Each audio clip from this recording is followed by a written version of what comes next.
In less than 6 months, though, every American, you, the American people, have the opportunity to let your voices be heard, and I hope it's loud and I hope it's clear. We have got to right the ship, which is our country, because the past 18 months, less than 18 months, under Joe Biden, it has been one failure after another. They poll tested ultra MAGA. Okay, we have an ultra failure as a president. It's a disaster on every level. Look at the New York Post calling it, quote, Joe's train wreck. That's today's cover of the New York Post. And it listed the crisis from this week alone. Gas hitting, what, I think we're 10 days in a row now with gas prices setting one new record after another, and a brutal $6 a gallon prediction coming I'll get to in a second. The border crisis gets worse. The Ministry of Truth has collapsed, thankfully. Anyway, the market drops, what, 1,164 points, the worst day in 2 years, and we're short of baby formula.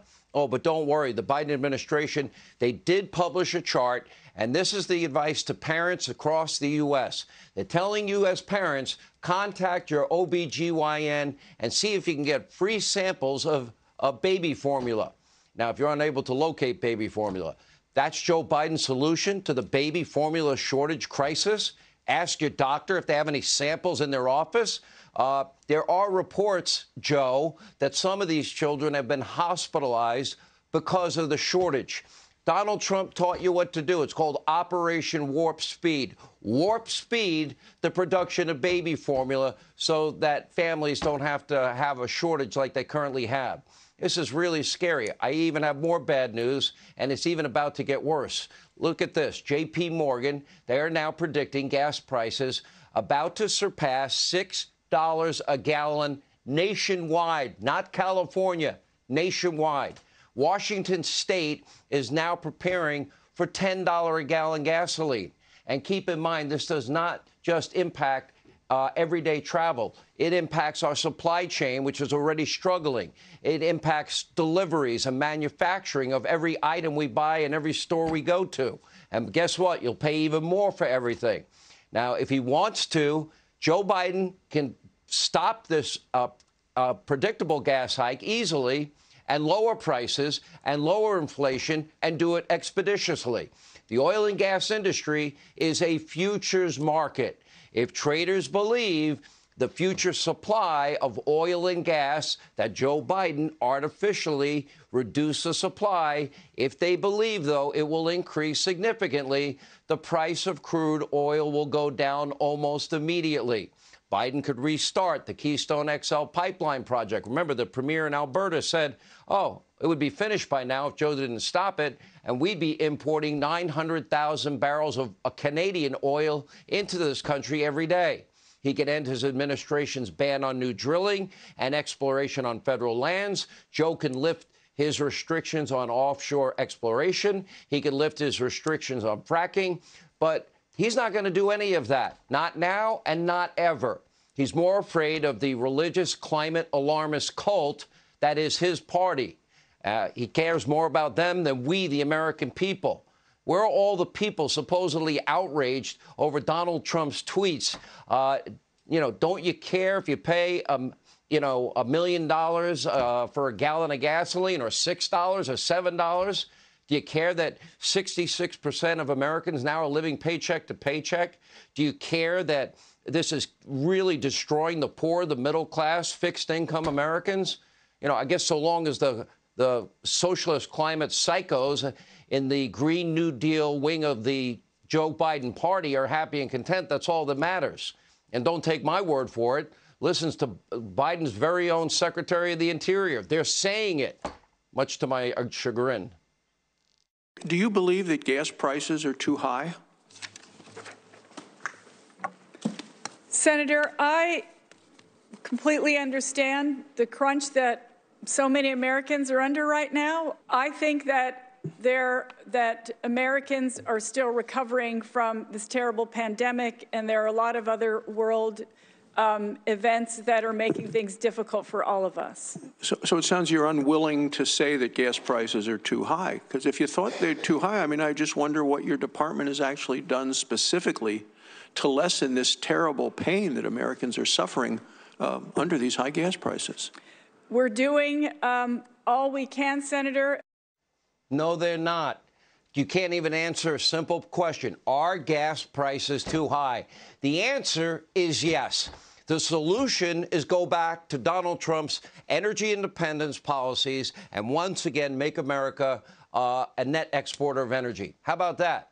But this radical administration, they will do nothing. They won't do a thing to increase domestic production of oil and gas. Instead, get ready, because Jimmy Carter-style gas rationing, that could soon be a reality. You might not be able to fill up your car except every other day. You might be rationed in terms of how much gas you can buy. According to reports, this is now under consideration at the highest levels of the Biden administration. So is this what building a better America looks like, Joe? Because that's what you promised. We're going to have gas rationing, record-setting 40-year high of inflation, more poverty, no law and order, high crime, high record murder rates around the country, open borders, and no baby formula. Now, if Joe had any dignity, any honor, he would apologize, resign, or just go back to the policies that were working. Joe Biden, frankly, doesn't have it in him. He's not Bill Clinton. He's never going to say the era of big government is over and the end of welfare as we know it. He is a sleazy, corrupt, career Washington insider. He has lied and cheated his way through life. His presidency is now no exception. Remember, Joe Biden promised you inflation was transitory. That was a lie. He promised to bring down gas prices. That was a lie. He promised not to raise taxes on anyone making under $400,000 a year. That was an outright lie. In October of last year, he promised to fix the supply chain crisis. He said he'd do it in 90 days. That was a lie. And who could forget, he promised to shut down the virus. Well, it's breaking out again, the latest wave hitting the entire country. That was a massive lie. We just hit 1 million COVID deaths, most of which happened during his watch and his administration. He also promised not to make vaccines mandatory in any way. They're mandatory. He promised to visit the southern border. He's never been there. He promised to get the opioid crisis under control. It's never been worse than it is today. 291 days ago, Joe promised not to abandon our fellow Americans behind enemy lines in the Islamic Emirates of Afghanistan. That was a lie. He even promised to unite the country, said that over and over again, and he has not stopped vilifying half of America ever since. Ultra MAGA is the new mantra. And here's a good one. He promised to always tell the truth. That's a lie, too. From the moment he cheated his way through law school until right now, Joe Biden almost never tells the truth. And now with his cognitive decline on top of everything else, Biden's lies are more obvious than ever. And meanwhile, you, the American people, are now rightfully terrified about the state of this country. I am concerned about the state of this country. I've never been this concerned about America's economic health and foreign policy disasters than I am right now. Look at the CNN poll, fake news. Anyway, they might have gotten this right.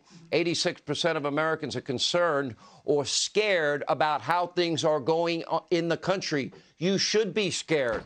These are dangerous times. According to Quinnipiac, their poll showing 26% of Hispanic Americans, only 26% approve of Joe's job in office. That's down from 55% just last year. His overall approval rating is only 32%. Hey, Sean Hannity here. Hey, click here to subscribe to Fox News YouTube page and catch our hottest interviews and most compelling analysis. You will not get it anywhere else.